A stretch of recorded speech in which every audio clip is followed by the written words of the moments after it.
Bismillahirrahmanirrahim. Assalamualaikum warahmatullahi wabarakatuh.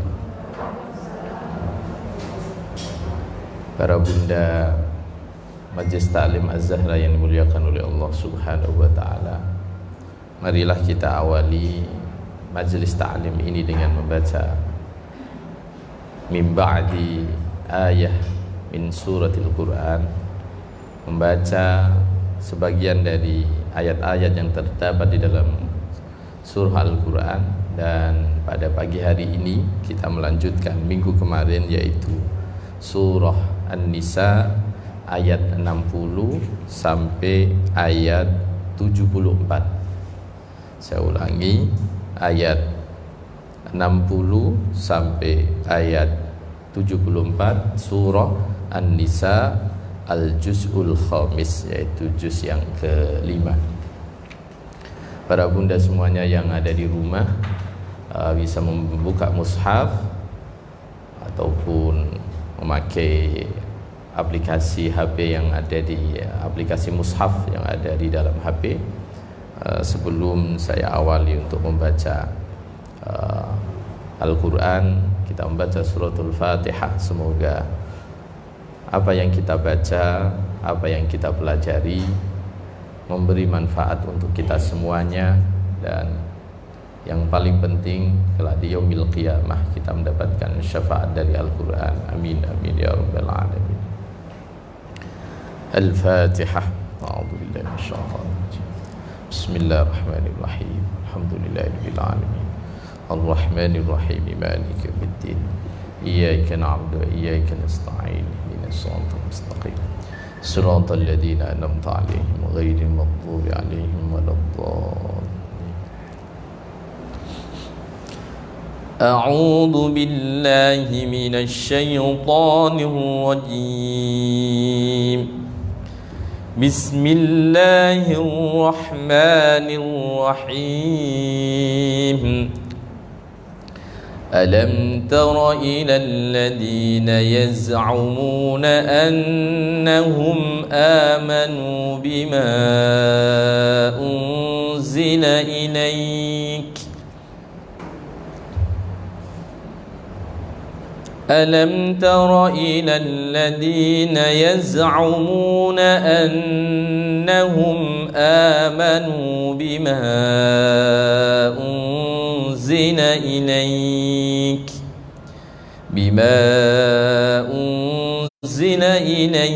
wa ma unzila min qablik yuriduna an yatahakamu ila at-taghut wa qad umiru an yakfuru bihi wa yuridu asy-syaitanu an yudillahum dhalalan ba'ida.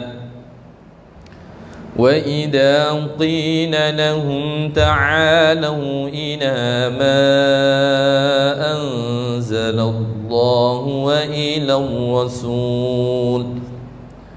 وَإِلَى الرَّسُولِ رَأَيْتَ الْمُنَافِقِينَ يَصُدُّونَ عَنكَ صُدُودًا فكيف إذا أصابتهم مصيبة بما قدمت أيديهم ثم جاءوك يحلفون بالله إن أردنا إلا إحسانا وتوفيقا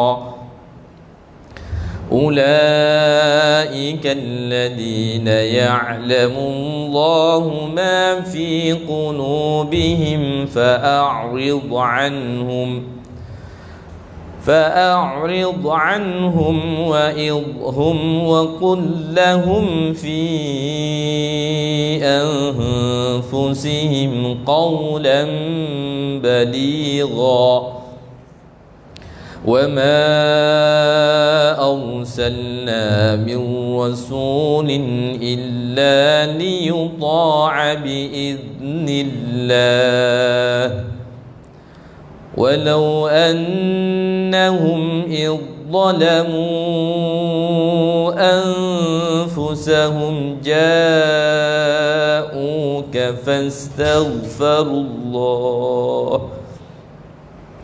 فاستغفروا الله واستغفر لهم الرسول لوجدوا الله توابا رحيما فلا وربك لا يؤمنون حتى يحكموك فيما شجر بينهم ثم لا يجدوا في أنفسهم حرجا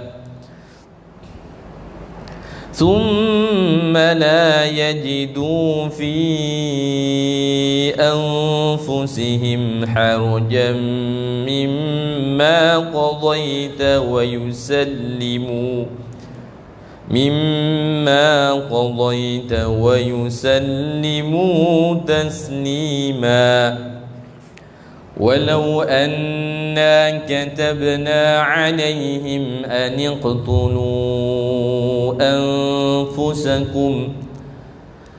اقتلوا أنفسكم أو اخرجوا من دياركم ما فعلوه إلا قليل منهم ولو أنهم فعلوا ما يوعظون به لكان خيرا لهم وأشد تثبيتا وإذا لآتيناهم من لدنا أجرا عظيما ولهديناهم صراطا مستقيما ومن يطع الله والرسول فأولئك مع الذين أنعم الله عليهم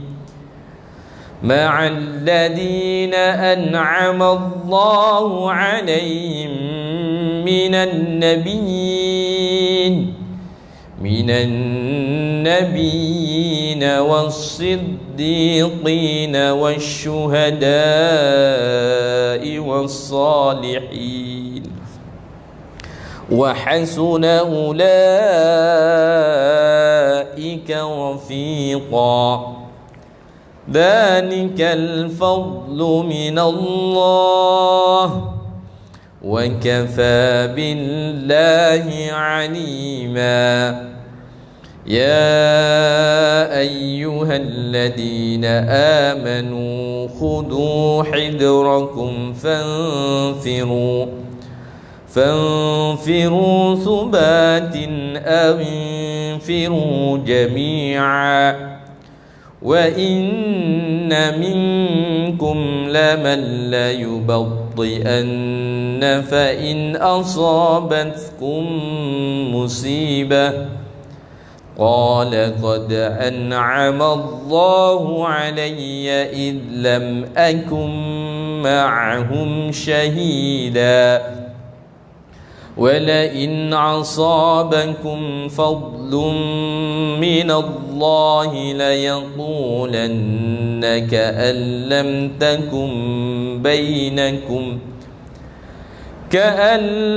تكن بينكم وبينه مودة يا ليتني كنت معهم فأفوز فوزا عظيما فليقاتل في سبيل الله الذين يشرون الحياة الدنيا بالآخرة ومن يقاتل في سبيل الله فيقتل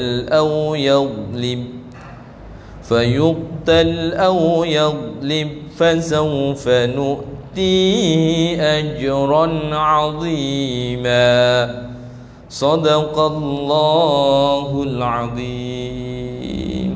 الفاتحة. الحمد لله رب العالمين الرحمن الرحيم مالك يوم الدين إياك نعبد وإياك نستعين اهدنا الصراط المستقيم صراط الذين أنعمت عليهم غير المغضوب عليهم ولا الضالين. الحمد لله رب العالمين والصلاة والسلام على حبيبنا وشفيعنا وقرة أعيننا محمد وعلى آله وصحبه أجمعين أما بعد.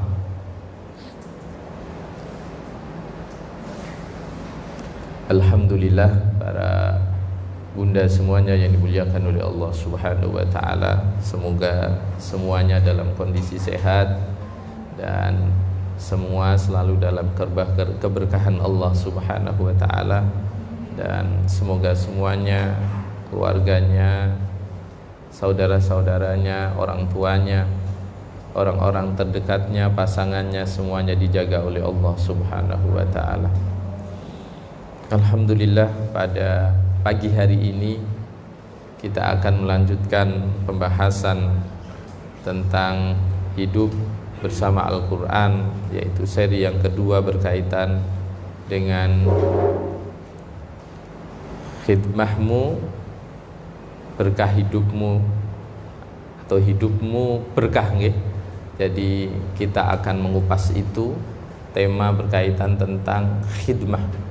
Nanti insya Allah kita akan kupas itu dalam banyak sisi, tapi fokus kita tetap nanti adalah khidmah anak kepada orang tua, tetapi kita akan kupas khidmah dalam banyak hal yang itu akan memberi implikasi keberkahan dalam hidup kita semuanya. Para jamaah Bunda Az-Zahra yang dimuliakan oleh Allah Subhanahu wa taala, banyak ayat-ayat yang menyinggung tentang konsep keberkahan. Banyak juga pendapat-pendapat para ulama yang menjelaskan tentang konsep berkah. Jadi insya Allah kita akan kupas dua hal. Untuk konsep hidup sudah kita bahas kemarin, kita akan kupas dua hal, yaitu tentang khidmah dan keberkahan. Khidmah dan keberkahan. Karena hidup kemarin sudah kita kupas, tapi bagaimana khidmah itu membuat hidup kita menjadi berkah, melayani itu membuat hidup kita menjadi berkah. Insya Allah kita akan kupas itu. Yang pertama kita akan ngupas berkahnya dulu, baru kita akan ngupas khidmahnya. Ada dalam satu ayat di dalam surah Al-A'raf ayat 66, Allah Subhanahu wa taala menekankan kepada kita bagaimana konsep berkah itu akan turun kepada kita. Al-A'raf ayat 96. Al-A'raf 96. Kalau mau sanjang napa niku, Wong? 66 ya. Ini tulisannya Arab, tak kira saya bacanya kembali. A'udzu billahi minasy syaithanir rajim. Walau anna ahlal qura amanu wattaqaw lafatahna 'alaihim barakatin minas samaa'i wal ardh walakin kadzabu fa akhadnahum bima kanu yaksibun. Shadaqallahul azim. Jadi ini ayat ini berkaitan dengan, dan ketika sebuah daerah, penduduk sebuah daerah dia beriman, bertakwa, maka akan aku bukakan pintu keberkahan dari langit dan bumi. Dari langit dan bumi. Nah, Al-Imam Al-Ghazali memberi gambaran kepada kita apa itu berkah. Kita sering ngomong muka-muka barokah, muka-muka barokah. Nah, barokah itu apa? Al-barokah adalah ziyadatul khair, bertambahnya kebaikan. Ada yang bermakna, ada yang memaknai subutul ilahi fi syai', yaitu menetapnya kebaikan ilahi terhadap sesuatu itu. Jadi kebaikan itu selalu menyertai dan bahkan as-subut itu melekat.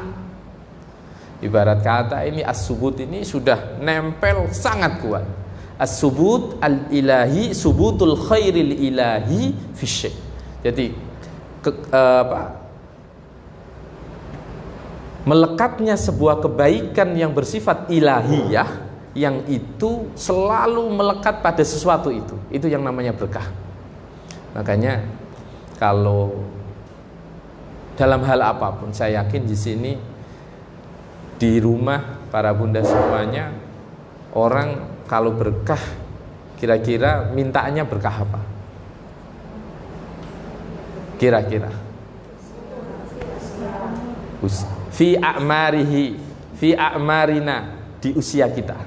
Kemudian fi rizkina, di rizki kita. Kemudian kira-kira umur sudah masuk. Apa kira-kira? Fi a'marina, di umur kita, fi rizkina, pada rizki kita. Kemudian apa bunda yang ada di rumah? Kira-kira orang yang pingin mendapatkan keberkahan di sisi apa? Apa?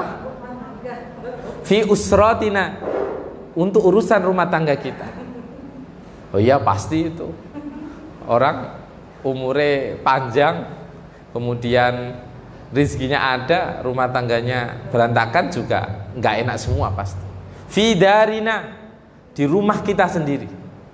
Orang berharap bukan hanya aktivitas, tapi juga bukan juga hanya hubungan antara suami dengan istri dengan anak, tetapi bagaimana rumah itu siapapun yang masuk di dalamnya mendapatkan keberkahan. Fi a'marina wa fi rizkina wa fi darina wa fi usratina. Kemudian kira-kira apa keberkahan berikutnya? Fi ilmina, fi ilmina, yaitu pada ilmu kita dimanapun. Panjenengan punya putra mondok, punya putra kuliah, punya putri kuliah, saya yakin yang diharapkan ilmu itu bermanfaat. Saya yakin siapapun, termasuk panjenengan semuanya yang sekarang ikut kajian online Az-Zahra, siapapun pasti ingin mendapatkan keberkahan ilmu. Fi rizkina wa fi a'marina, umur kita, rizki kita, wa fi amwalina, yaitu rizki, harta kita, kemudian wa fi ilmina, ilmu kita, wa fi darina, rumah kita, wa fi usratina, rumah tangga kita. Siapapun ingin. Lah rumah tangga itu di situ berarti ada az-zauj, ada suami, az-zaujah, ada istri, ada al-abna, ada anak, semua. Maka dari sini kemudian Al-Imam Ghazali memberi penekanan bunda semuanya dimuliakan oleh Allah. Ada yang memaknai ziyadatul khair, ada yang memaknai subutul khairil ilahi fi syai', yaitu menetapnya kebaikan yang bersifat ilahi pada sesuatu. Kemudian kalau menurut bahasa barokah itu adalah al-inma, tumbuh.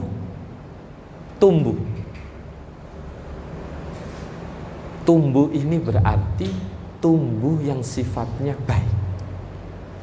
Makanya siapapun dalam merintis usaha, dalam merintis rumah tangga, ketika ini pertumbuhannya pertumbuhan yang baik, berarti alamat barokah. Nah, nanti kita akan kupas bagaimana untuk memperoleh keberkahan itu. Bagaimana untuk memperoleh keberkahan itu. Makanya kalau kita pahami, bunda semuanya yang dimuliakan oleh Allah Subhanahu wa taala. Saya coba, karena ini kalau saya kupas melebar, memang sangat lebar nanti. Bisa rezeki dikupas sendiri bagaimana supaya barokah, rumah tangga dikupas sendiri bagaimana supaya barokah, ilmu dikupas sendiri bagaimana supaya barokah. Ini lebar banget. Tapi tidak apa-apa, saya kasih gambaran sedikit-sedikit. Contoh kecil. Orang kalau pingin barokah rezeki ini, itu ada ketentuan yang tidak bisa dilewatkan dan itu harus dijalankan kalau ingin berkah. Satu, orang dapat rezeki itu kan pasti jalurnya kasab. Kasab itu maksudnya bekerja. Dalam konsep keberkahan rezeki, tuntunan yang diberikan oleh Al-Imam Ghazali yaitu harus satu, as-sidqu. Konsep berdagang, konsep berusaha, itu konsepnya satu kalau ingin berkah harus jujur. As-sidqu, sidik. Siapapun dagang kok bujuk, mungkin untung, mungkin seharusnya dia dapat keuntungan 10.000, tapi karena bujuk kemudian dia dapat keuntungan 15.000. Tetapi ingat, uang itu tidak akan berkah. Bukan hanya yang 5.000, bisa juga yang keuntungan di bawahnya itu juga akan ikut ikhtilat, tercampur sehingga tidak menjadi berkah. Kalau yahtalitan, kalau kemudian rizki yang haram campur dengan rizki yang halal, maka risiko yang terjadi adalah tercampur. Tercampur pasti nilainya sudah tidak sama dengan yang murni. Yang kedua, kalau urusan rizki, yang harus diwanti-wanti oleh siapapun yang ingin mendapatkan keberkahan dalam rizki adalah hakul ghairi. La yajuz al-ahdu haqqal ghairi. Tidak boleh mengambil hak orang lain. Berarti apa? Di sini ada satu komitmen yang harus dipegang. La yajuzu ad-dzulmu, tidak boleh dolim. Kalau ini sudah gajinya pegawai, sudah gajinya pegawai. Kalau jenengan dapat tender, dapat proyek, dapat apapun, dan ini ternyata ada kawan yang menjadi penghubung, ya sudah sepatutnya kawan itu mendapat, jangan dimakan sendiri. Keberkahan itu satu, kejujuran. Yang kedua, jangan sampai mengambil hak orang lain. Itu urusan rezeki. Yang ketiga adalah al-amanah. Modal dari orang berdagang, berusaha, hampir adalah selain kejujuran, yang kedua adalah al-amanah, komitmen. Bahkan banyak orang, mungkin panjenengan yang ada di rumah yang sekarang Bunda ikut menyaksikan, siapapun kadang bekerja tanpa modal, dititipi konco barang, wis terserah aku bayare nak sampean wis payu ae mbak, bayarnya nanti aja kalau sudah laku. Itu karena amanah melekat pada dirinya. Dan orang kalau ingin mendapatkan keberkahan dalam urusan rezeki, kejujuran, amanah, dan jangan sampai mendolimi orang lain. Itu simple sekali. Yang lain mungkin mengikuti, tapi tiga pokok ini tidak boleh lepas. Amanah, jujur, tidak menyakiti orang. Makanya orang dagang senggol-senggolan itu mending mundur. Nggak akan berkah, mustahil berkah, nggak akan berkah. Nah, yang kedua, ini kita lagi ngomong masalah berkah ya. Yang kedua, berkah dalam urusan rumah tangga. Kita itu tadi saya sampaikan ada 3 komponen, yaitu istri, suami, anak. Istri, suami, anak. Dan keberkahan rumah tangga itu bisa ditopang dengan 3 hal. Sekali lagi, 3 hal lagi. Yang pertama adalah di dalam rumah itu harus an-nafaqah, nafkahnya itu harus halal. Al-nafaqah minal halal. Kalau kemudian di situ halalan au haraman au subhatan, kok ini kemudian campur antara halal, haram, subhat campur, jangan berharap rumah tangga menjadi rumah tangga yang berkah. Makanya Bunda, panjenengan sebagai seorang istri, jangan sampai hanya sekedar menerima. Kalau kemudian ada gelagat kira-kira kok suami dengan melihat ada sesuatu yang kurang pas, tanya. Ya mungkin risikonya pasti suami tersinggung. Rata-rata laki-laki mungkin begitu. Kalau wis nompo duwe wis kok duwe, alhamdulillah lah tak kok barang gitu kan. Jadi halalan am haraman au syubhatan. Itu satu. Nafkah menjadi tolak ukur keberkahan dalam rumah tangga. Yang kedua adalah at-tarbiyah, pendidikan. At-tarbiyah, az-zawaj wal abna, baik pendidikan untuk suami istri ataupun pendidikan untuk anaknya. Ini yang paling penting.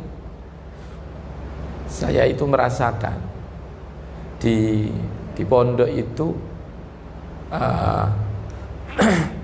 anak-anak itu kan latar belakangnya beda-beda. Kita sampai tahu bagaimana pola tingkah santri di pondok itu kayak apa. Dia tidak bisa dituturi kalau tidak dengan kekerasan. Dan ternyata di rumah orangnya mukul, orang tuanya itu dikit-dikit mukul, dikit-dikit mukul. Dikandani halus boten sakit. Dan kita telisik rumah tangga orang tuanya begitu. Bapak gak ngopeni, ibu gak ngopeni. Anak salah langsung dihukum. Jadi at-tarbiyah itu penting dalam membentuk keberkahan fil usrah dalam rumah tangga. Ini yang penting Bunda. Yang terakhir dalam keberkahan rumah tangga, yang terakhir adalah al-uswah, teladan.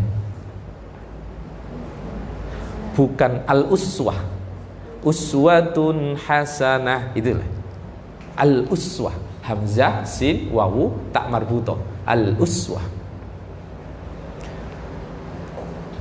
Apa yang masuk halal, pendidikan dikasih, dikuatkan lagi dengan teladan, dikuatkan lagi dengan teladan.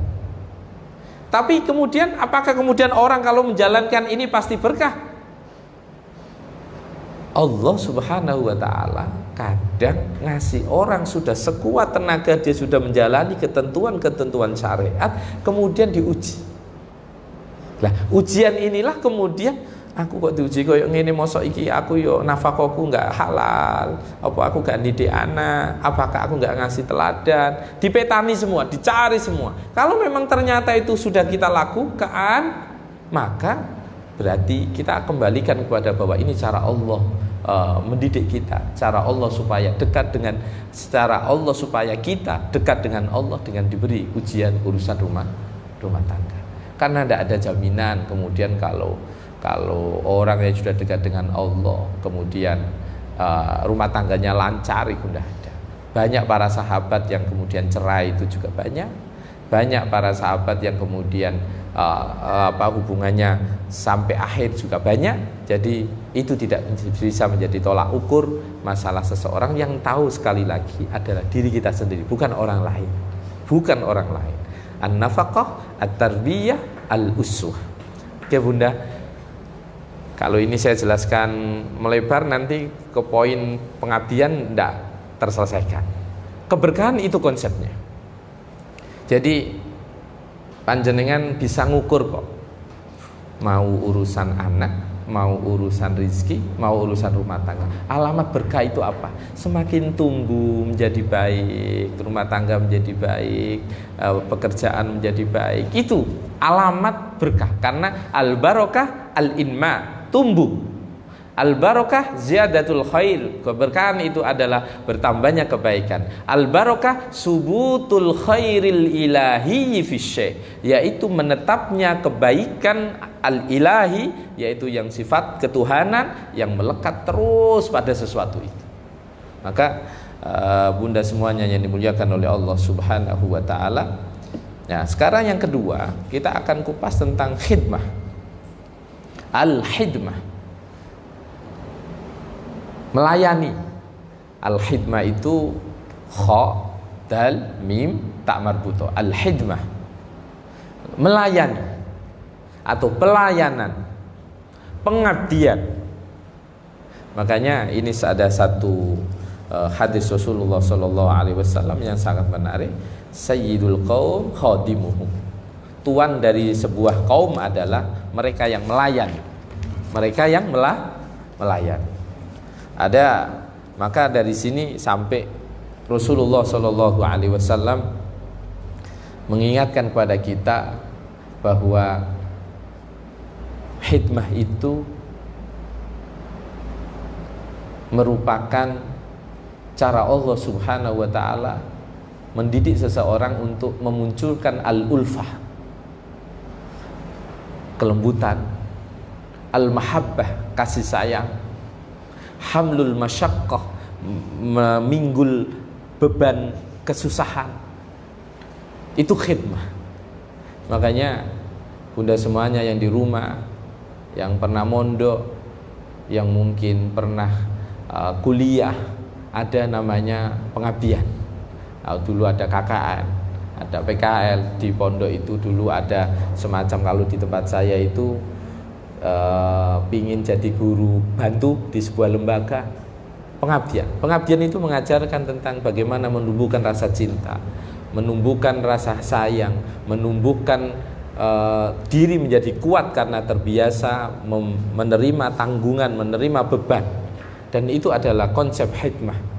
Nah, khidmah itu kalau kita tarik bunda semuanya yang muliakan oleh Allah, bisa macam-macam. Saya contohkan dalam rumah tangga saja. Rasulullah itu biasa bantu Sayyidah Aisyah. Beliau biasa nyuci pakaiannya sendiri, menyiapkan kebutuhannya sendiri, itu Rasulullah.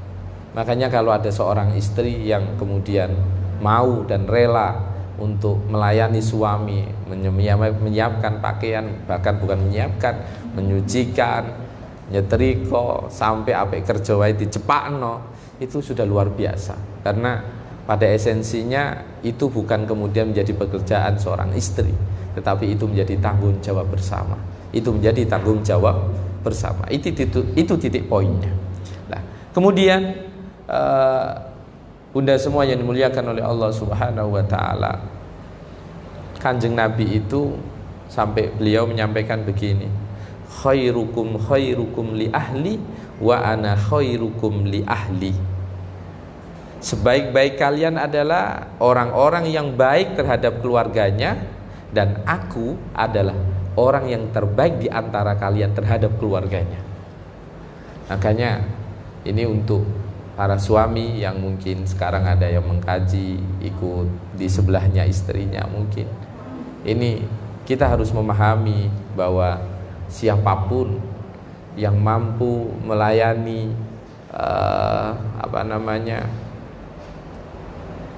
istrinya, melayani anaknya dengan cara yang baik, maka kata Rasul, dia adalah orang yang terbaik, yaitu khairukum khairukum li ahli wa ana khairukum li ahli, begitu. Makanya ini mestinya menjadi cita-cita bagi suami, cita-cita bagi laki-laki untuk kemudian membahagiakan pasangan, membahagiakan anak, karena Rasulullah adalah orang yang terbaik yang selalu memuliakan, ngopeni keluarga. Oke bunda, kita ke titik poin dari pembahasan kita, yaitu khidmah. Jadi saya coba fokus di satu khidmah, yaitu khidmahnya anak kepada orang tua. Coba kita fokus itu. Karena memang titik poinnya kita kupas adalah khidmah itu. Mau orang khidmah untuk negara, khidmah untuk lembaga, khidmah untuk perusahaan, semua saya yakin akan mendapatkan keberkahan. Ada satu makalah dari para ulama, al-ilmu bitta'allum wal hidmat wal barakatu bil hidmah wal manfa'atu bit ta'ah. Saya ulangi. Ini kata mutiara yang sangat menarik, bukan hadis. Ilmu itu bisa didapat dengan belajar. Keberkahan itu bisa didapat dengan mengabdi. Manfaat itu bisa didapat dengan kepatuhan. Al-ilmu bitta'allum wal barakatu bil hikmah wal manfa'atu bit ta'ah. Ilmu itu didapat dengan belajar, keberkahan itu didapat dengan mengabdi, kemudian manfaat itu didapat dengan kepatuhan. Ini tidak perlu saya jelaskan, dia sudah menangkap ini. Orang di mana-mana kalau kerja, dia ikut SOP, dia ikut peraturan perusahaan, saya yakin akan mendapatkan manfaat yang luar biasa dari perusahaan itu. Orang kalau melayani, siapapun kok dia dilayani, pasti dia akan merasa mengucapkan terima kasih yang luar biasa bagi siapapun yang melayani. Orang kalau ingin mendapatkan ilmu tidak ada cara kecuali dengan bita'allum, dengan belajar. Maka dari sini bunda semuanya dimuliakan oleh Allah Subhanahu wa taala, tema kita pada pagi hari ini adalah khidmah. Khidmah kepada siapa? Khidmah kepada kedua orang tua kita. Oke, kita kupas satu-satu. Pertanyaan berikutnya adalah, apa itu khidmah kepada orang tua? Yaitu birrul walidain, berbakti kepada orang tua. Birrul walidain adalah al-i'tina'u bi amrihima wal qiyamu bi masalihihima. Saya bacakan Arabnya dulu, nanti jelaskan. Min qadha'i dainin wa hidmatin wa nafaqatin wa ghairi dzalika min umurid dini wad dunya. Baik kepada kedua orang tua itu adalah memperhatikan apa yang menjadi perintah keduanya, menunaikan kebaikan-kebaikan untuk mereka berdua. Bisa bayar utangnya. Ini mohon maaf ya, jenengan semuanya kok pernah disilai wong tua, ojo dianggap utang. Hilang dianggap hilang. Ya, ini wal qiyamu bimasalihima ang min qada'i dainin. Berusaha untuk memperbaiki hubungan dengan keduanya dengan cara apa? Salah satunya, kalau orang tua punya hutang, bahkan kita disuruh untuk menuntaskan.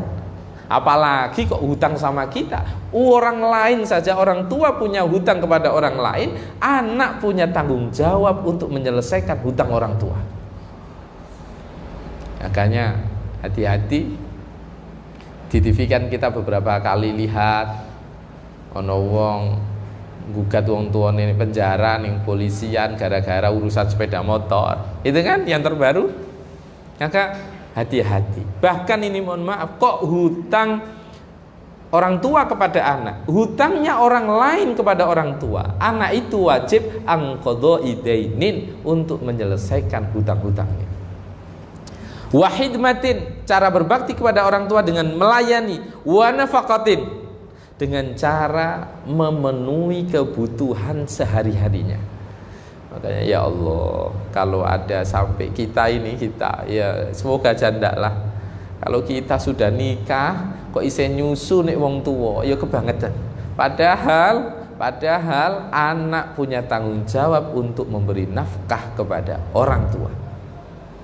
Makanya kita harus berusaha bagaimana bisa memberi orang tua. Jangan sampai malah kemudian ngerepoti orang tua. Wa ghairi dzalika min umuri dini wad dunya, dan termasuk urusan-urusan yang lainnya, baik itu urusan dunia maupun urusan akhirat. Makanya cita-cita panjenengan bunda semuanya dimuliakan oleh Allah. Kalau urusan dunia mungkin tak ngopeni bapak noto mai, mau kemana-mana jenengan siap mengantar. Kalaupun jenengan tidak bisa mengantar, tapi jangan menyiapkan orang yang menemani orang tua. Kalau urusan yang akhirat, yang jelas tampak mungkin, oh bapak, ibu belum berangkat haji umroh, saya harus berusaha untuk memberangkatkan. Itu harus tertancap dalam pikiran kita, bagaimana kebutuhan-kebutuhan orang tua itu tanpa diminta kita sudah tahu. Maka para bunda yang dimuliakan oleh Allah Subhanahu wa ta'ala, kalau ngomong ayat dalam Al-Quran itu enggak saya baca dengan catat, enggak apa-apa. Jadi wa qadha rabbuka alla ta'budu illa iyyahu wa bil walidaini ihsana wa'budullaha wa la tusyriku bihi syai'an wa bil walidaini ihsana. Banyak ayat yang berkaitan tentang bagaimana harus berbakti kepada orang tua, termasuk di dalam surat Luqman. Wa wassaynal insana biwalidayhi hamalathu ummuhu wahnan ala wahnin. Ini ayat pinten nggih kula supe niki. Ini wonten ayat tapi surat niki surat napa? Niki ayat 14. Terus mangke coba saya lihat nggih ayat pinten niki mboten wonten catatan niku. Jadi wassaynal insana biwalidayhi hamalathu ummuhu wahnan ala wahnin wa fisaluhu fi 'amaini an ishkur li wa liwalidayk ilayyal masir. Jadi ini ayat-ayat yang berkaitan dengan bagaimana kita harus berbakti kepada orang tua. Nah, sekarang siapa sih yang kita contoh? Para nabi itu sama orang tuanya luar biasa. Di sini bagaimana Nabi Ibrahim kepada orang tuanya. Nabi Ibrahim bunda kepada orang tuanya. Padahal di situ ada kisah, walaupun ada khilaf di antara para ulama tafsir, orang tuanya itu mukmin apa tidak gitu kan. Tapi tetap Nabi Ibrahim adalah orang yang berbakti kepada kedua orang tuanya. Doanya Nabi Isa kepada ibunya, wa barram biwalidati wa lam yaj'alni jabbaron syaqiyya. Doanya Nabi Yahya, wa barram biwalidayhi wa lam yakun jabbaron 'asiyya. Ini termasuk Nabi Nuh, termasuk Nabi Ibrahim, termasuk Nabi Ismail, itu mendoakan orang tuanya. Makanya kita banyak teladan dari para orang-orang mulia, dan orang-orang mulia ini adalah orang-orang yang berbakti kepada kedua orang tua. Nah, pertanyaannya adalah begini bunda,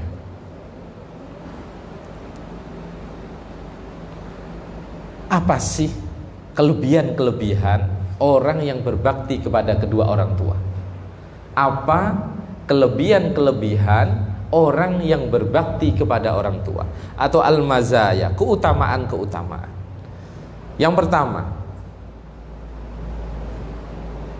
berbakti kepada orang tua itu mampu menyebabkan tafrijul kurobat wa ijabatud da'awat, mampu menyingkirkan kesulitan-kesulitan dan dikabulkannya sebuah doa.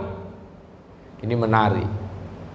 Kulon jenengan nak lagi susah, sing diiling pertama pangeran, kaping pindho Gusti.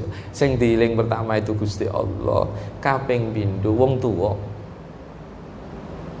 Saya ulangi, kalau lagi susah, lagi punya masalah, ingat Allah. Kemudian yang kedua, ingat orang tua.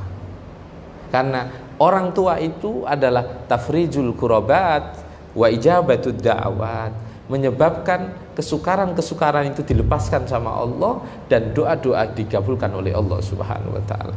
Ini ada satu kisah menarik. Ini bisa jangan pakai dimanapun, mohon maaf, dimanapun.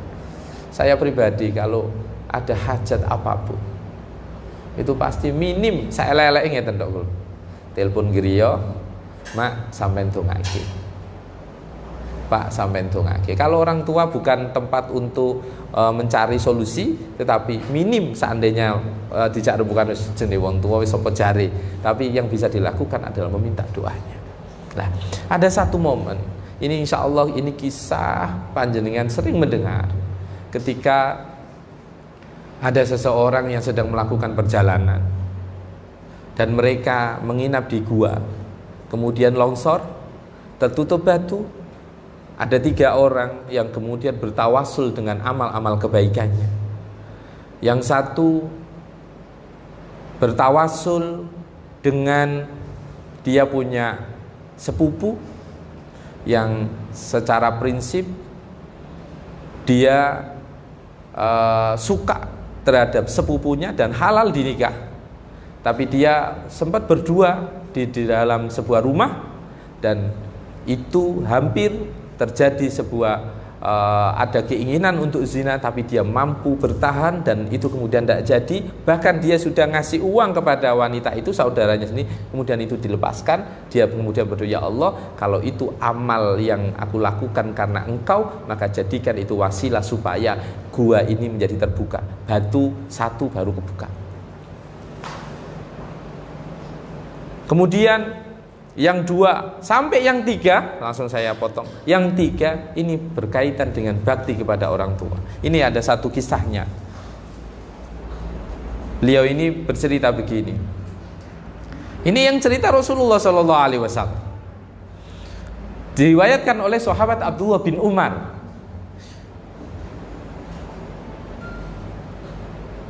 Ya Allah. intalaqa salasatu rahdin mimman kana qablakum hatta awahumul mabitu ila gharin fadakhaluh. Ada orang-orang dulu, 3 orang yang nginep di gua, kemudian dia masuk di dalamnya.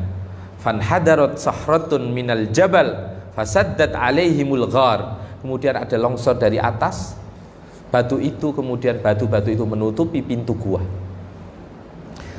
Faqala innahu la yunjikum min hadis sahra illa an tad'u Allah bisalihi a'malikum.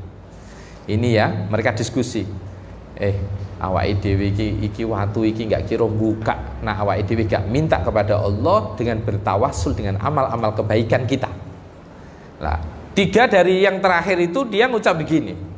Ya wis, aku tak diiling-iling kalih piyambake. Rumangsaku iki ya amal apik, rumangsaku. Maka kemudian dia berdoa, bukan bercerita. Allahumma kana li abawani syaikhaini kabirain. Ya Allah, aku itu punya orang tua yang sangat sepuh. Kedua orang tua yang sangat sepuh, bapak dan ibu.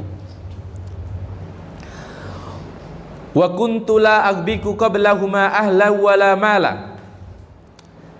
Aku itu tidak pernah memberikan sesuatu, yaitu minuman, kepada siapapun sebelum aku ngasih kepada kedua orang tuaku. Setiap hari dia tidak pernah ngasih ke siapapun, termasuk anaknya, termasuk hamba sahayanya, termasuk istrinya. Tidak didahulukan, yang didahulukan adalah orang tuanya. Ini yang harus dipahami. Fana'ni fi talabi syai'in yauman. Satu momen aku mencari sesuatu. Ya, ini kalau orang dulu mungkin kayu bakar. Satu momen aku mencari sesuatu, dan langsung saya ceritakan aja. Kemudian orang tuanya ini menunggu. Karena biasanya disiapin sama anaknya. Kemudian anaknya pulang, memeras air susu, kemudian dikasihkan kepada kedua orang tuanya. Fawajadtuhuma naimaini. Kemudian aku menemui orang tuaku sudah dalam kondisi tertidur.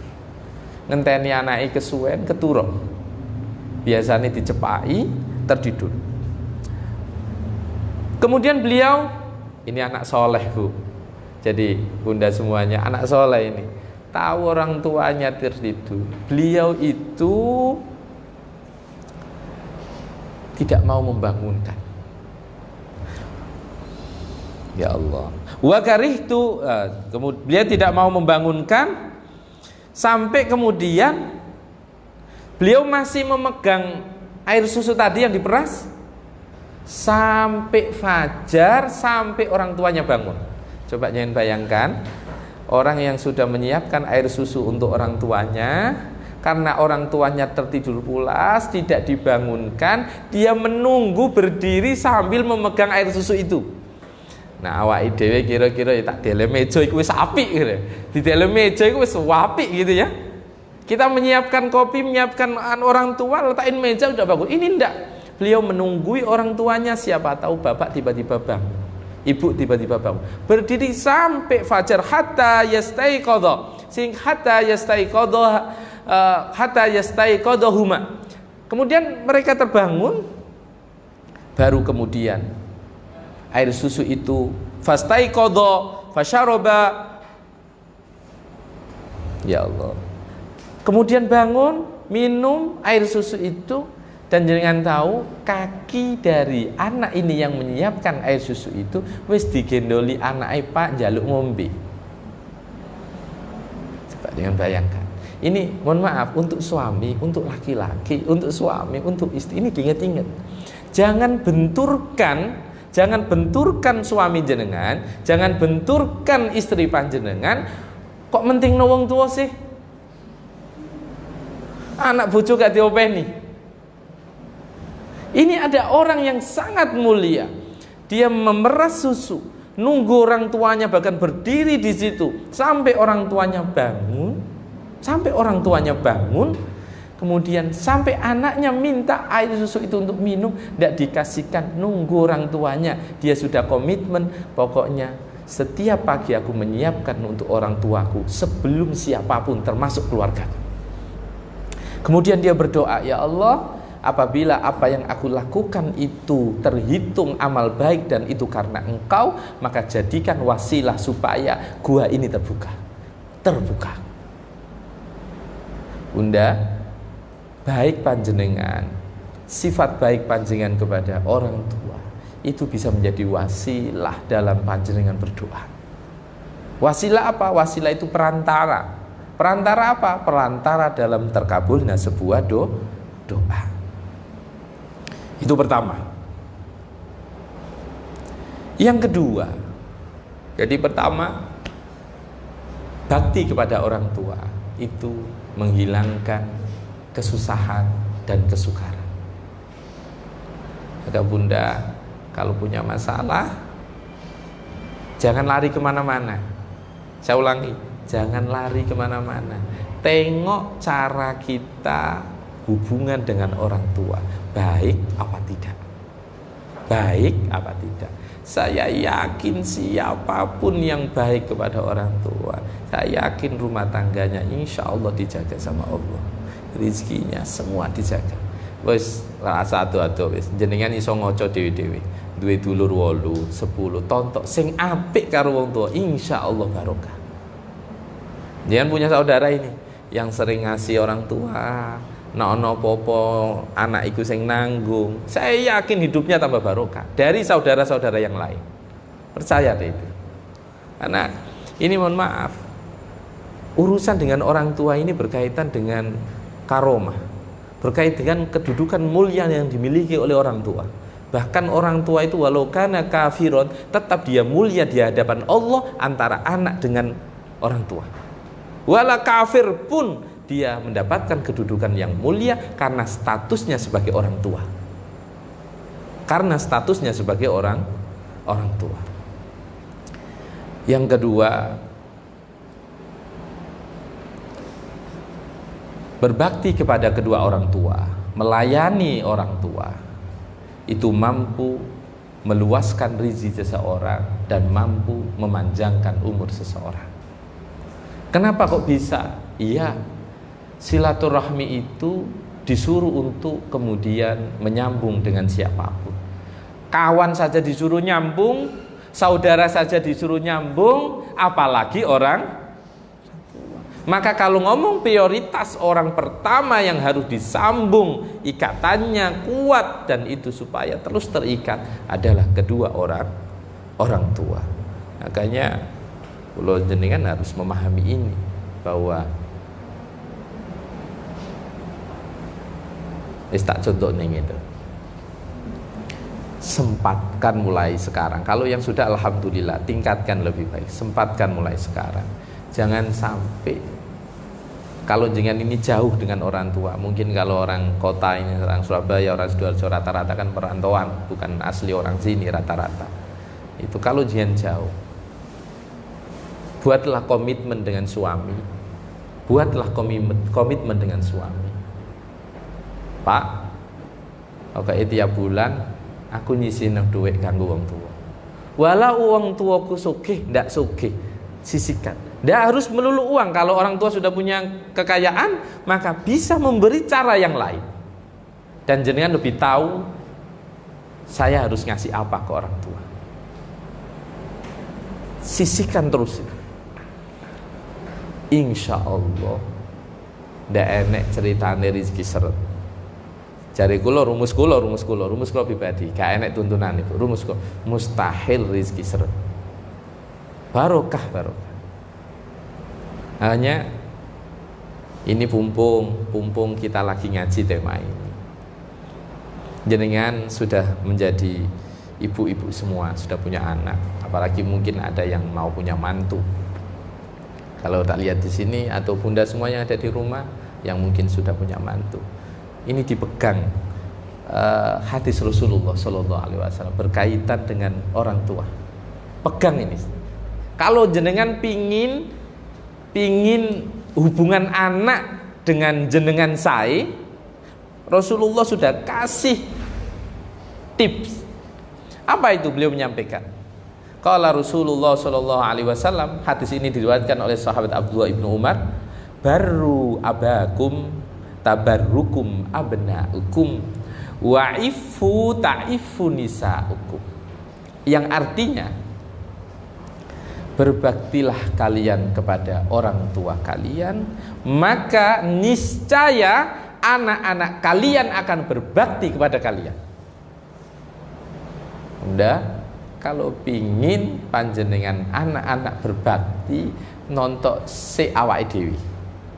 Wah, rek kok mokong ngono? Pertanyaan ini, sampai nomben mokong gak mbak ibu? Itu yang kemudian harus mengaca. Barru abakum tabarrukum abnaukum. Ini untuk urusan anak dengan orang tua. Kanjeng Nabi melanjutkan kasih tips juga. Wa'ifu ta'ifu nisaukum. Jagalah kehormatan kalian, maka istri-istrimu atau istrimu, pasanganmu akan menjaga dirinya. Jadi ternyata kalau kita sendiri mampu menjaga diri kita, maka ada timbal balik yang diberikan oleh pasangan akan menjaga dirinya. Barru abakum tabarrukum abnaukum wa'ifu ta'ifu nisaukum. Jadi kalau kita pahami ini, mohon maaf, konsep hal jazaul ihsan illal ihsan. Tiada balasan yang baik kecuali dibalas yang baik pula. Kalau kita ini, mohon maaf, tidak bisa menghormati orang tua, maka yang terjadi adalah anak kita kemungkinan besar akan melakukan yang sama kepada diri kita. Yo berarti ojo moro-moro disalahno anake. Tontok mboke nomben embek mboke apik apa ndak. Ini ternyata ya Allah. Ini tips yang diberikan oleh Rasulullah Shallallahu Alaihi Wasallam. Maka bunda yang dimuliakan oleh Allah Subhanahu Wa Taala, dari sini kita bisa pahami sampai Kanjeng Nabi itu, kalau tadi ya keutamaan birrul walidain itu tadi apa? Mampu menghilangkan kesukaran dan dikabulkannya doa oleh Allah Subhanahu Wa Taala. Kemudian mampu meluaskan rezeki, memanjangkan umur. Dan sekarang berkaitan dengan kebalikannya. Bagaimana kalau orang itu kemudian tidak birrul walidain tapi uququl walidain, durhaka kepada orang tua. Nah, durhaka kepada orang tua itu kata Rasulullah SAW, satu, dia mengalami sebuah kerugian yang luar biasa. Kerugian yang luar biasa. Sampai Kanjeng Nabi itu dawuh begini. Rogima anfuh, summa rogima anfuh, summa rogima anfuh, man adroka abawaihi indal kibari ahaduhuma au kilahuma falam yadkhulil jannah. Ini kalau diartikan bahasa, hidungnya ada debunya. Rogima anfu itu hidungnya ada debunya, berarti kotor kan? Nah, itu maksudnya adalah sungguh terhina. Sungguh terhina, sungguh terhina orang yang di sampingnya ada kedua orang tuanya atau salah satunya, tapi dia tidak bisa masuk surga. Duwe wong tuwa kok gak selamat, gak beruntung, berarti ya celaka, hina sekali. Roghima anfu, summa roghima anfu. Man adroka abawaihi, orang yang menemukan pada dirinya ada kedua orang tua, au kilahuma atau salah satunya, tapi dia tidak bisa masuk surga, maka ini adalah kehinaan yang luar biasa. Maka bunda, kalau panjenengan semuanya, makanya wong Jawa menyampaikan wong tua niku jimat nggih sudah. Jimat atik sing nggawa kramat sisan. Jimat sing nggawa keramat. Jenengan perso, kalau saya terjemahkan, jangan diartikan keramat itu kemudian sing aneh-aneh, enggak. Jimat itu kan berarti ini ada sesuatu yang harus dijaga. Keramat itu dalam arti karomah itu artinya kemuliaan. Sesuatu ini kalau dijaga, maka akan mendapatkan kemuliaan yang diberikan oleh Allah Subhanahu wa taala lewat orang tua. Makanya kalau di sini kita pahami bahwasannya risiko dari orang yang tidak berbakti kepada orang tua adalah dia akan mengalami kerugian. Kerugiannya sangat nyata. Nah, pertanyaannya, biasanya orang nggak bakti sama orang tua itu modelnya kayak apa? Kira-kira ini Bunda. Orang ini kira-kira contoh nggak bakti sama orang tua itu apa kira-kira? Saya sebutkan ya. Apa? 1. Ibka'ul walidain, membuat orang tua menangis. Kadang itu ada orang tua yang tidak ditampakkan di depan anaknya, tetapi nangisnya ning bojone, itu bisa terjadi. Atau nangisnya ning mbahne, itu bisa terjadi tanpa di hadapan orang tuanya, tanpa di hadapan anaknya. Maka kalau anak sudah membuat ibka'ul walidain, ini tentunya tangisan kesedihan ya, bukan tangisan kebahagiaan ya. Tangisan kesedihan itu bagian dari membuat orang tua atau termasuk durhaka kepada orang tua. Imma biqaulin wa imma bifi'lin, baik dengan cara ucapan atau bahkan bisa tindakan. Makanya saya sering bolak-balik ngomong ini kalau saya lagi ngupas tentang rumah tangga. Jangan buat sedikit pun, jangan sampai mertua, karena saya menganggap mertua ini statusnya sama. Mertua, orang tua tersinggung di rumah panjenengan. Berarti kalau mertua, orang tua supaya tidak tersinggung, jenengan harus tahu bagaimana beretika.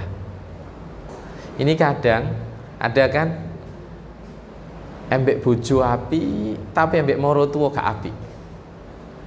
Dengan pasangannya baik, tapi dengan mertua tidak.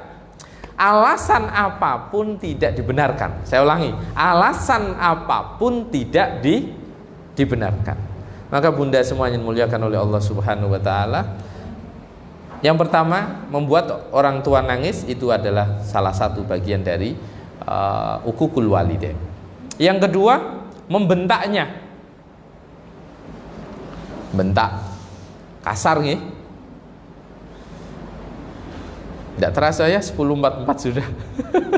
Tidak terasa 10.44. Kemudian yang ketiga, al-bukhlu wa taqtir alaihima. Embek wong tua kok medite Masya Allah. Naudzubillah.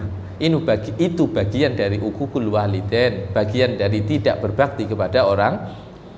Makanya guru saya dulu sering bilang, nah embek wong tua ojo hitung-hitungan. Bahkan kalau kita tahu tadi cerita orang yang di gua tadi, kasarane aku luwe lo gak popo, bojoku luwe lo gak popo, anakku luwe lo gak popo, sepenting wong tuaku gak luwe. Itu kan mestinya prinsip yang harus dipegang. Makanya kalau kemudian ada seorang istri atau seorang suami sampai nih kalau duit kanggo wong tuane wae, kanggo moro tua terus ae. Lah kita sendiri butuh itu kadang susah, tapi kenapa mendahulukan orang? Ya ini pentingnya. Hanya kalau ada sebuah pertanyaan, kalau kita ini suruh milih dulukan siapa ini, istri atau suami atau orang tua gitu, tidak bisa dibenturkan ini, tidak bisa. Harus berbuat baik semuanya. Kalau pilihan, enggak, ya harus dibenahin. Tidak bisa milih itu harus baik semuanya. Oke, al-bukhlu tidak boleh.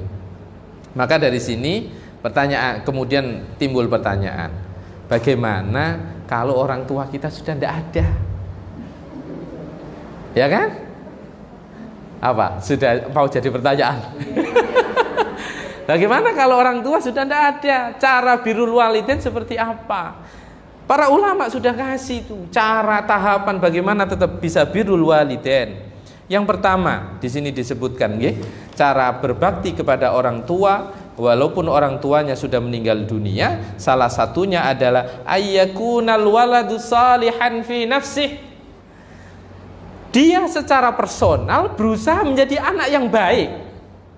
Kalau orang tua yang sudah meninggal lihat anaknya yang ada di dunia baik, maka orang tua akan bahagia. Ayyakunal waladu salihan fi nafsih. Dia harus berusaha menjadi pribadi yang baik sehingga orang tuanya yang di alam kubur bahagia melihat anaknya menjadi pribadi yang baik.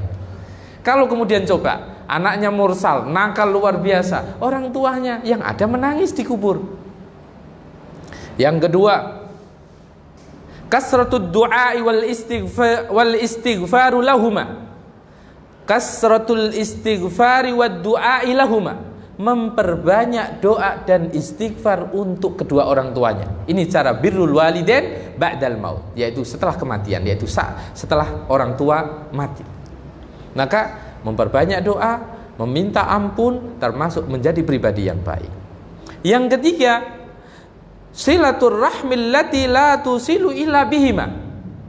Menyambung silaturahmi kepada orang-orang yang dulu punya kedekatan dengan bapak. Lani kula jenengan dadi wong tuwa biasake ayo dolan ning bude, ayo dolan ning koncone bapak. Ini supaya nanti ketika panjenengan orang tua panjenengan sebagai orang tua sudah tidak ada, anak ini akan nyambung terhadap sahabat-sahabat panjenengan. Salah satu berbakti kepada orang tua yang sudah meninggal adalah menyambung persahabatan yang dimiliki oleh bapak. Gimana Bunda? Ya bapak ibu maksudnya. Bapak ibu, orang tua maksud saya. Maka kemudian ini ada contoh menarik. Ada contoh menarik bagaimana satu momen sahabat Abdullah bin Umar itu lagi naik kendaraan di kota Makkah ini. Naik ini wa hamalahu ala himarin kana yarkabu.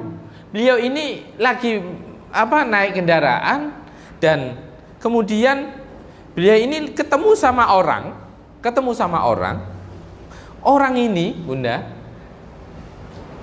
tiba-tiba imamahnya Abdullah bin Umar ini dikasihkan, dihadiahkan. Kata pelayan beliau mengatakan begini, aslahallahu innahumul a'rab, aslahakallahu innahumul a'rab. Wahai Abdullah, ini lho wong biasa, kok imamai sampean cara sing rego larang kok mbak kekno gitu loh. Wahum yardhauna bil yasir. Mereka ini kalau nyen kasih sedikit aja sudah seneng. Ini kok kamu kasih bagus gitu. Apa kemudian faqala Abdullah bin Umar radhiyallahu anhuma, inna aba hadza kana wuddan li Umar bin al-Khattab wa qad sami'tu Rasulullah sallallahu alaihi wasallam yaqul inna abarral barsilatul waladi ahla wuddi abi. Mohon maaf. Beliau ini kemudian menyampaikan seperti ini, kon tak kandani, opo iku mau tak kekno ning wong kuwi. Kenapa tak kasihkan kepada orang itu? Karena kamu tahu ndak, bapaknya dia itu apik banget ambek bapakku. Apik banget ambek bapakku. Maka Rasulullah pernah menyampaikan sebaik-baik sebuah kebaikan adalah menyambung tali silaturahmi yang kepada ahli, orang yang dekat, orang yang sayang kepada orang tuanya. Makanya Bunda, salah satu untuk berbakti kepada orang tua yang sudah meninggal dunia, ojo dipedot dulur-dulure, konco-koncone jangan diputus. Nah, isok disambung. Maka dari sini kemudian yang berikutnya, infadu ahdihima, janjine bapak tunaikan, janjinya orang tua tunaikan. Pernah pesan apa? Nah, ngene A B C D, tunaikan. Wa tasadduq anhuma, bersedekah untuk mereka. Hanya kalau cara birrul walidain banyak, apalagi kalau panjenengan punya rezeki. Menjadi pribadi yang baik, mendoakan, menyambung tali silaturahmi dengan orang-orang terdekat, orang tua, menunaikan janjinya, sedekah. Makanya ini saya tutup sebelum nanti pertanyaan-pertanyaan. Bunda, kalau panjenengan bapak atau ibu meninggal dunia, maka ojo rame urusan warisan dhisik. Janjine bapak apa? Tunaikan. Bapak pernah wasiat apa? Tunaikan. Semua tunaikan, baru kemudian lagi ngomong waris. Jangan kemudian malah wis diwaris dhisik, utang-utangnya bapak durung dibayar. Engko sing wis didum dikon bayar gak gelem, itu kan repot. Hanya kadang ada orang yang hati-hati begini.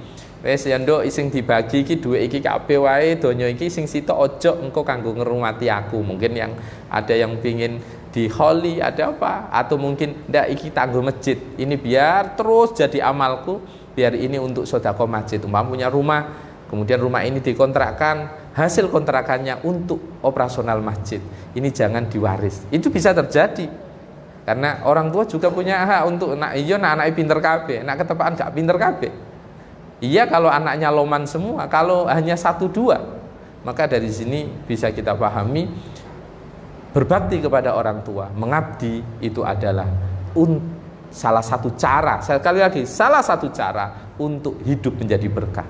Jadi kalau ngomong berkah hidup itu sebenarnya caranya banyak, ada al-imanu, at-taqwa, ada iman, ada takwa, nanti iman dipecah. Urusan bakti kepada orang tua, memakai ucapan yang baik itu banyak kalau urusan sampai keberkahan. Tapi poin kita adalah berkhidmah kepada siapapun, itu insya Allah akan selalu dalam naungan keberkahan. Tidak hanya orang tua, saya ulangi, tidak hanya orang tua.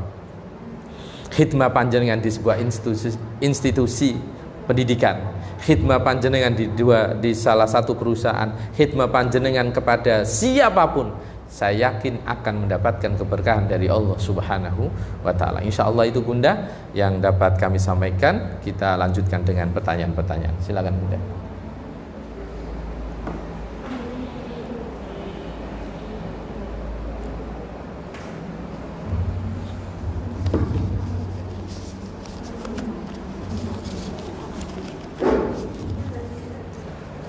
Amit, mau tanya ya.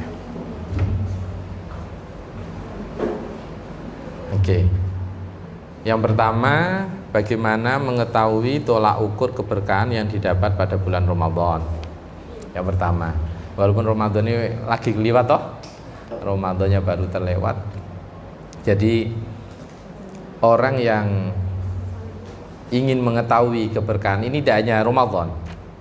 Intinya kalau kita sudah pakai tolak ukur tadi, ziyadatul khair atau subutul khairil ilahiyyi minal fisyai ataupun al-inma fil khair, maka kalau kita sudah tahu tolak ukur bahwa taunya berkah itu dari mana, maka taunya keberkahan itu dari semua aktivitas panjenengan kok itu yang keluar adalah aktivitas baik, kegiatan yang baik, berarti alamat berkah. Alamat berkah. Contoh Ramadan ini, Ramadan. Delalah sahur ya bangun, bisa tahajud, bisa baca Quran pada fi ana al-lail, pada tengah malam, bisa taraweh, bisa macam. Itu alamat. Tapi kalau Ramadan isinya sudah kegiatan positif berkurang, kemudian melakukan maksiat-maksiat, berarti alamat dia tidak mendapatkan keberkahan. Jadi keberkahan itu dilihat dari aktivitas kita, keberkahan. Kemudian yang kedua, bagaimana cara berbakti pada orang tua yang sudah meninggal dan bagaimana amalannya. Tadi sudah ya Bunda ya. Jadi yaitu dengan menjadi pribadi yang baik, maka orang tua akan bahagia di alam kubur, kemudian bersedekah, menunaikan janjinya, menyambung tali silaturahim orang-orang terdekatnya. Apa betul kalau hari Kamis malam Jumat orang yang sudah meninggal akan pulang ke rumah? Jadi ini kalau ada khilaf di antara para ulama. Ada yang mengatakan memang mayit itu datang untuk didoakan. Ada yang mengatakan tidak, dan itu pro kontra di masyarakat, dan memang itu ada perbedaan pendapat di antara para ulama Bunda. Jadi silakan yang meyakini ya silakan diyakini, yang tidak jangan menjelek-jelekkan orang yang meyakini gitu, karena ini dari dulu sudah ada ini khilaf ini. Jadi saya jawabnya hanya bisa khilaf, bahwa ini adalah khilaf di antara para ulama. Bagaimana cara meraih keberkahan dan berinvestasi? Mohon penjelasan. Tanah dan bangunan. Begini, mau ini berarti usaha kan ya? Usaha, mau investasi tanah, mau investasi apapun supaya berkah. Bunda, orang hidup itu kan sebenarnya sama Allah Subhanahu wa taala itu kan tujuannya menghamba. Ya. Wa ma khalaqtul jinna wal insa illa liya'budun. Maka dalam melakukan apapun, sekali lagi, dalam melakukan apapun, apalagi urusan pekerjaan, yang pertama, jangan diniatkan mencari uang. Investasi, kerja, otomatis tujuan mendapatkan uang. Tapi jangan harus punya goal. Nanti kalau ngembang, ini mau tak pakai apa? Jangan sudah punya cita-cita. Saya contohkan, ya Allah, ini saya mau investasi A, beli tanah. Nanti di momen anak-anak sudah siap, saya jual, hasilnya ya nanti biasanya kalau orang yang main tanah itu kan jual lagi, nanti dibelikan lagi, keuntungannya ya Allah ini nanti tak pakai untuk anak-anak kalau sudah umur 12 tahun saya daftarkan haji. Jadi ada niat-niat positif yang diselipkan di usaha itu. Contoh, mohon maaf, jangan buka usaha. Ya Allah, kula niki buka usaha kangge ngene maisa anak bojo. Tapi nggih kangge nulung wong men iso nyambut gawe. Kalau kemudian diselipkan niat-niat yang mulia itu insya Allah berkah. Jadi kalau yang di benak hanya pokoknya nambah duit, tidak ada tujuan mana yang positif, maka ya jangan berharap keberkahan. Berkah itu ketika jangan bermanfaat untuk banyak orang, ya untuk keluarga, untuk orang lain. Makanya kayak di era seperti sekarang banyak perusahaan-perusahaan yang kemudian tetap mempertahankan pegawainya tanpa mengurangi, ada kan? Itu dia hanya mikirnya ya mungkin sekarang saya rugi, tapi kalau saya lepas semua kasihan, mereka punya anak, punya istri. Bisa begitu. Itu pun ngukur kemampuan. Kalau kemampuannya tidak bisa maksakan, tidak mungkin. Kemudian bagaimana kalau ibu pingin selalu ditemani oleh anak, padahal anak-anak berada di luar kota. Ini nih, wong tua kepingin dikancani, anak ini luar kota. Ini biasanya iki anak imuk siji, anaknya cuma satu, ibunya tidak ada yang nemani, anaknya kerja. Bunda, ini tidak bisa dijawab. Yo harus ditemani, tidak bisa. Ini kasuistik pasti dilihat. Apakah ada solusi lain? Karena kalau dia harus nemani, dia tidak bisa bekerja. Kalau dia harus bekerja, orang tua tidak ada yang nemani. Maka kalau ada solusi, ada orang yang bisa diperbantukan untuk menemani, tidak harus orang lain kan? Bisa dari orang-orang terdekat kita, bule, Pak Le, tinggal disesuaikan. Saya yakin semua akan diberi kemudahan, karena ini tidak bisa hitam putih nih. Lihat kasusnya, solusinya belum tentu sama antara satu dengan yang lain. Tidak rukun dengan saudara ketika orang tua sudah meninggal, apa termasuk durhaka kepada orang tua? Ya pasti orang tua pasti sedih. Oh kak, orang tua itu cita-citanya wala anak itu kan begini, mohon maaf. Kita ini sama-sama punya anak ya bunda, semuanya di rumah sudah punya anak. Anak saya 4. Karakternya beda-beda. Sing sitok mangkelan, sing sitok lomane masya Allah, macam-macam modelnya. Maka harapan orang tua tetap le modelmu koyo aku wae, pokoknya sing rukun karo dulu. Maka kalau kemudian kau ada saudara, dia dengan saudaranya bertengkar, apakah itu termasuk durhaka orang tua? Iya, tinggal yang buat masalah siapa. Kalau kemudian yang buat masalah ini kita, ya berarti kita yang durhaka, saudara kita yang enggak. Ya makanya berarti ya jadi anak yang baik itu tadi, ayyakunal walad salihan fi nafsih, harus menjadi pribadi yang baik untuk dirinya sendiri. Kalau sudah baik untuk dirinya sendiri, saya yakin hubungan dengan saudara juga akan baik. Apa hukumnya memisahkan anak dengan ibu kandung? Ini maksudnya cerai ya,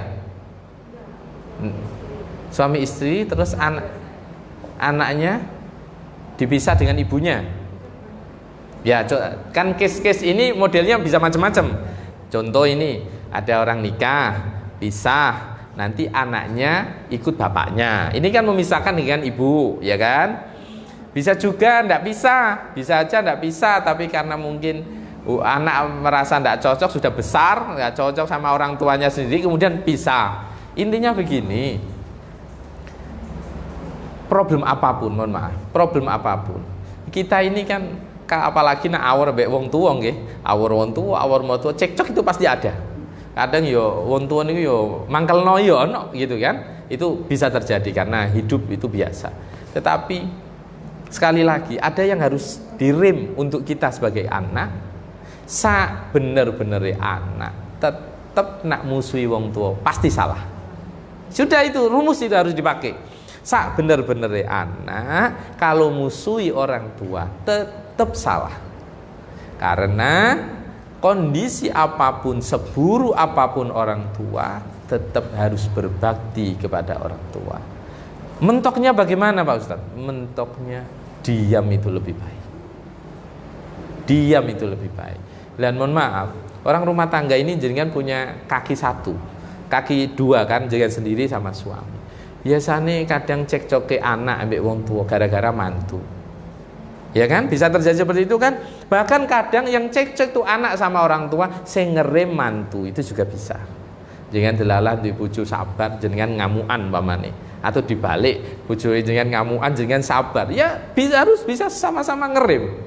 Karena apapun itu tidak dibenarkan menyalahkan orang tua. Insya Allah itu Bunda, sudah ya pertanyaannya ya.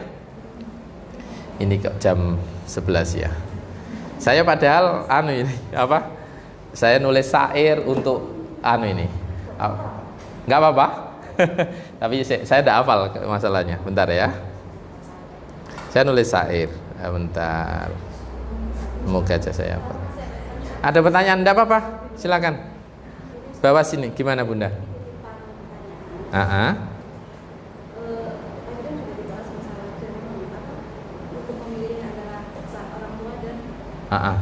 Keluarga.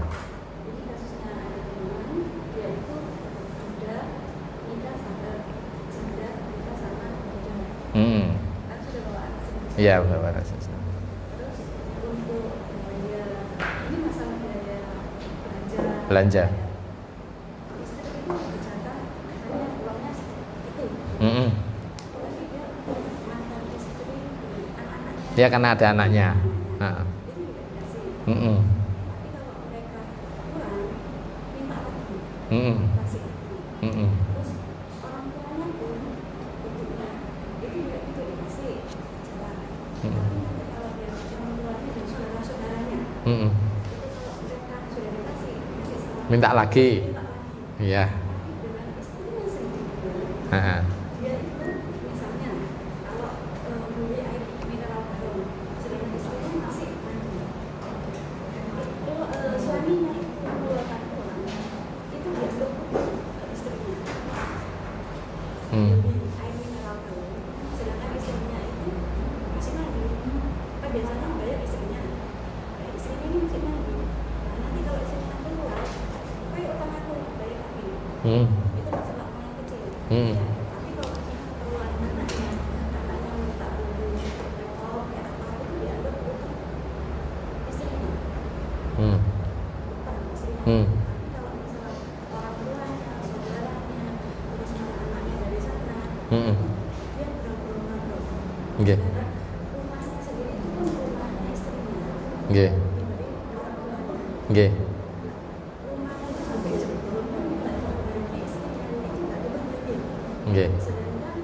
Sedangkan orang tuanya misalnya sahabat ini nggak mau jebol ini langsung dibantuin. Sedangkan ini paling penting Dibiarin. Ini tanya sikapnya istri itu selama ini juga saya sampai saya itu yang jaga. Itu bisa parah. Nah itu tahu nggak? Ojo kayak kalau saking saya tuh jengkel harus kalau dia curhat ke saya, saya itu sampai bilang aja berontak ngomong bukan berontak ini ngomong tapi dia tuh biar ojo tapi sahabatan sama saya. Sikap istrinya kepada suaminya. Oke Bunda semuanya yang dimuliakan oleh Allah Subhanahu wa taala, ini pertanyaan yang terakhir untuk Bunda semua yang ada di rumah. Jadi memang ini karakter seseorang kadang memang ada yang begitu. Contoh ya, embek wong liya apik masyaallah ya.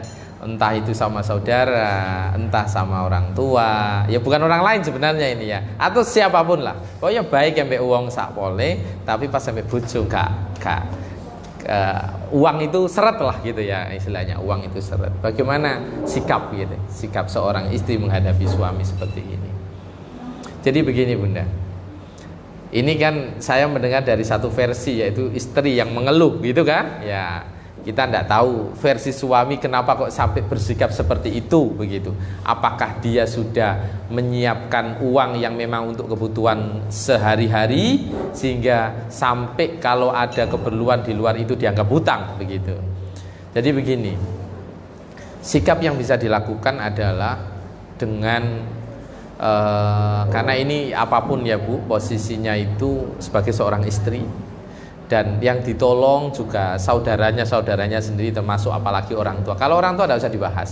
Ini kalau yang saudara ini kan sudah punya tanggung jawab masing-masing sebenarnya, tidak oleh ngurusoi rumah tangga adiknya atau kakaknya begitu dalam urusan ekonomi.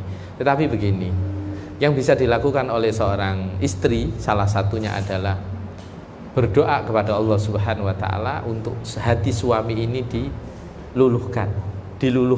Luluhkan bukan kemudian ditaklukkan di hadapan istri, bukan. Diluluhkan di sini dalam artian dia juga lembut juga, open juga terhadap dia.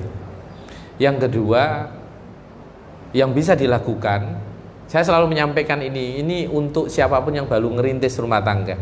Nggak tahu kalau nak wis anak papa dan mungkin, tapi ya tidak ada salahnya itu bisa dibenahi. Saya selalu menyampaikan begini, Bunda, kalau ngasih pihak mertua itu kalau bisa yang ngasihku mantu, walik-walian, ojo sing ngene iku wong tuaku sing ngene aku, iku wong tuane sampean jatahi sampean sing ngene. Kalau bisa malah balik-balikan. Jadi umpama nak ngenei bapak jenengan, berarti sing ngeneno garwai jenengan. Itu di hadapan psikis mertua. Yo, mantuku apik. Mestine anakku ya dopeni apik. Itu pengaruh pasti. Dan itu saya rasa itu bisa dijalankan, salah satu solusi dari awal. Men ka ono deli-delian. Itu loh masalahnya. Masalahnya ini kan ada yang disembunyikan. Mending, mohon maaf, Mas, aku apik ngenei apa iki ibu, ya wis keno. Sama nanti kalau yang suami mau ngasih orang tuanya, dilewatkan aja istrinya. Jadi itu kalau dilakukan malah baik.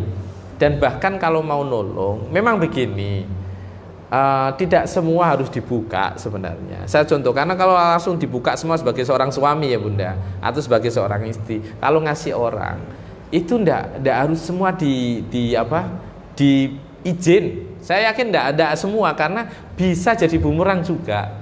Umpama ini orang benar-benar perlu ditolong, tapi karena sering banget sampai kalau tahu pasangan jenengan bisa marah begitu ya. Tapi ini momennya memang butuh. Kadang memang kalau selama itu bukan uang yang memang uang jatah bulanan, ya aman. Uang mungkin turane blonjo nyen simpen itu hak jenengan, dan itu boleh dipakai, tidak harus kemudian izin suami.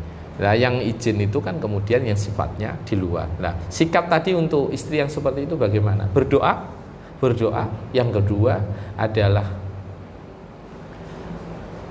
kasih, protesnya itu kasih dalam bentuk sikap. Bukan marah, bukan apa, tetapi kadang, mohon maaf, orang baik itu kan tadi kan suaminya seolah-olah baik, tapi karena tidak baik sama istri ini kan repot kan. Tidak baik sama istrinya kan malah parah, kami tidak boleh. Tetapi bagaimana kemudian nyindiri wong wedok niku dengan cara berbuat baik kepada orang tapi dikasih tahu. Saya yakin di situ nanti secara tidak langsung pasangan itu pasti tersindir. Karena kadang ada tipe-tipe orang yang merasa tersinggung ketika dalam bentuk ucapan, tetapi dalam bentuk sikap kadang mereka tidak terasa. Oh yo bojoku yo apik mbek wong, mosok gak tak api. Tapi kalau yang ada malah marah, mohon maaf nggih, kalau yang ada marah, kalau tipe laki-lakinya bukan tipe orang yang lembut, yang ada bertengkar. Kalau memang ingin mempertahankan rumah tangga. Saya punya pengalaman dalam ngaji gini juga, yang hidupin istrinya, yang usaha istrinya, kemudian malah yang laki nikah lagi biayanya dari istrinya yang pertama. Nah, itu parah Bu daripada yang tadi Bu. Makanya dari sini kita kan tidak tahu problem muncul itu kan ada letupan awal, ada riak-riak awal. Dan riak-riak awal itu siapa yang membuat penyebab itu kan perlu dicari, bukan kemudian langsung potong kompas. Masalahnya sampai sekarang solusinya kayak apa? Begitu nggih Bunda nggih. Karena memang kalau masalah-masalah seperti itu memang tetap personal dan solusinya tidak bisa general, harus spesifik sesuai dengan case dan kondisi seseorang. Insya Allah itu nggih.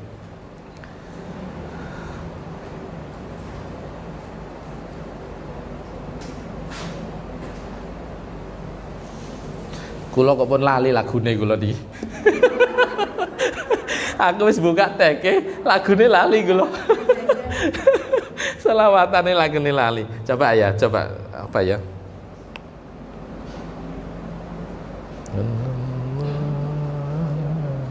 Suwe kula lagune, Bu. Suwe kula. Teksnya ini sudah jadi ini berapa ini? Berapa bed? 6 bed, tapi saya lupa. So. Apa? Temanya sudah beda. Bon, saya tutup aja ya, udah jam segini ya. Doa ya. Apa Bunda? Saya bentar ya, saya tak ingat-ingat dulu bentar ya. Saya kok lupa. Buat sendiri tapi lupa saya. Lagunya lupa.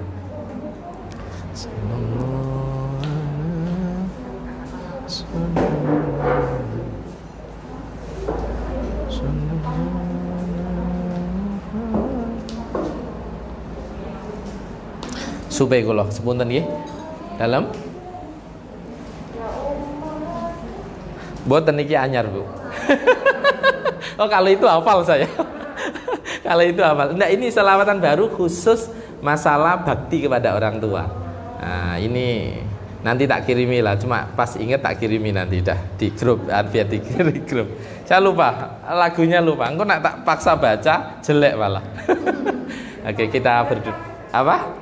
Ya insyaallah. Ya Bunda semuanya dimuliakan oleh Allah Subhanahu wa taala, yang ada di rumah semuanya semoga kajian kita ini diridhoi oleh Allah Subhanahu wa taala, dan semoga kita semuanya dijaga oleh Allah Subhanahu wa taala. Al-Fatihah. Alhamdulillah. Iyyaka na'budu wa iyyaka nasta'in. Bismillahirrahmanirrahim. Alhamdulillahirabbil alamin. Hamdan na'imin, hamdan syakirin, hamdan ni'aman kafi majida ya rabbana lakal hamd. Allahumma salli ala sayyidina Muhammad wa ala ali sayyidina Muhammad. Allahumma ya Allah ya Rahman ya Rahim, Engkaulah yang maha pengasih lagi maha penyayang. Ya Allah ya Ghaffar ya Ghaffar, Engkaulah yang maha pengampun atas segala dosa. Ighfir lana wa liwalidayna wa limasyayikhina wa liasatidina wa li jami'il muslimin wal muslimat wal mu'minin.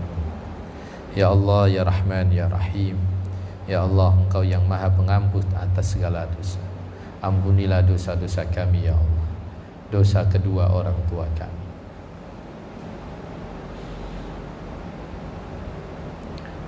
Ampuni dosa-dosa kami ya Rabb, dosa kedua orang tua kami. Sayangilah kedua orang tua kami ya Rabb, sebagaimana mereka menyayangi kami ketika kami masih kecil. Sayangi mereka ya Rabb. Anugerahkan mereka kesehatan ya Rabb. Ampuni dosa-dosanya ya Rabb. Allahumma ya Allah ya Rahman ya Rahim, ampuni kedua orang tua kami. Sayangi kedua orang tua kami. Tempatkanlah kedua orang tua kami di tempat yang mulia ya Rabb. Tempatkanlah kedua orang tua kami di tempat yang mulia ya Rabb. Ya Allah ya Rahman ya Rahim, jadikan kami semua ya Rabb menjadi anak-anak yang selalu patuh kepada kedua orang tua.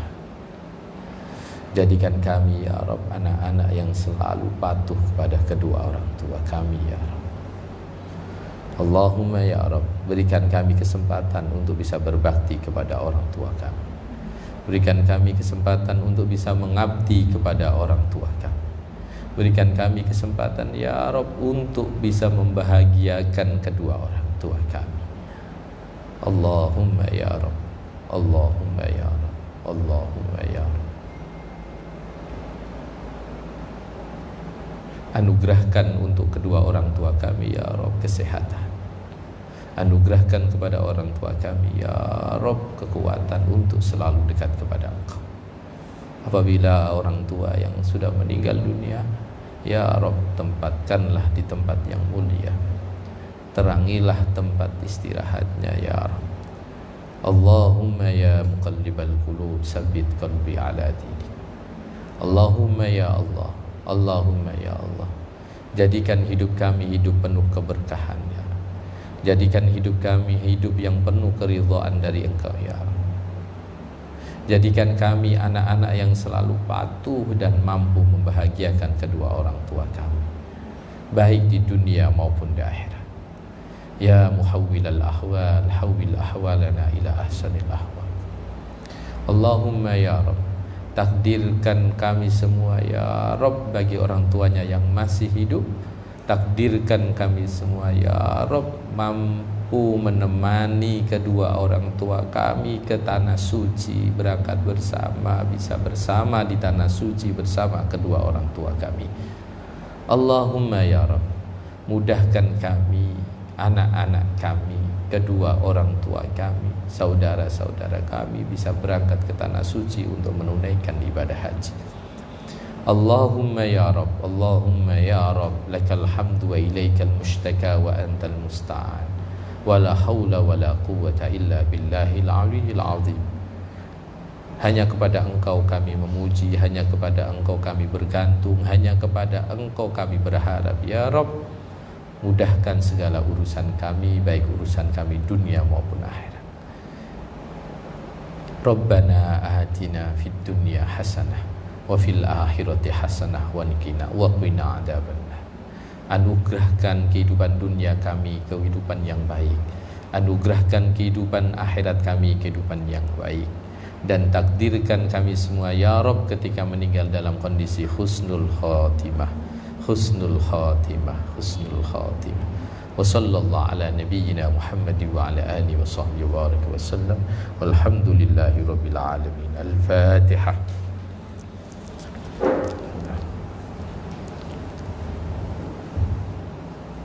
Terima kasih. Assalamualaikum warahmatullahi wabarakatuh.